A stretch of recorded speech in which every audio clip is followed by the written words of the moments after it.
నేను ఈ జాతకాల గురించి ఆలోచించట్లేదు. మనుషులు మనసులు కలవాలి. ఉమ్. వాళ్ళ పద్ధతులు, భావాలు ఒకళ్ళొకళ్ళని గౌరవించుకోవాలి. 2 చేతులు కలిస్తేనే చప్పుడు.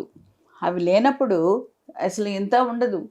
ఇప్పుడు మా అబ్బాయికి నేను ఏ సిద్ధాంత దగ్గరికి పోలేదు పెళ్ళికి. ఏ జాతకం నేను రాయించలేదు. ఏ ముహూర్తము పెట్టలేదు. థర్స్‌డే సెంటిమెంట్ నాకుంది. బాబా రోజు కాబట్టి. బాబా రోజు పెట్టండి అనేసి అన్నాను. మా వియ్యంకుడు ఫోన్ చేసినప్పుడు భువనేశ్వర్ నుంచి. ఎన్ని గంటలకు పెట్టాలమ్మా అనేసి అన్నారు. హైదరాబాద్లో మ్యారేజ్. 27th నా lucky number. 9 lucky number. 27th పెట్టండి బాబా రోజు. థర్స్‌డే వచ్చింది లక్కీగా. పొద్దున 7 గంటల 11 నిమిషాలకు పెట్టండి మ్యారేజ్. మ్యారేజ్ చేయగానే నేను ఆఫీస్కి వెళ్ళిపోవాలి. ఎందుకంటే ఆ రోజు మాఘమాసం అంతా వర్షం. నేను చాలా బిజీగా అక్కడ ఉంటారు. పెళ్ళిళ్ళు చూడాలి కదా.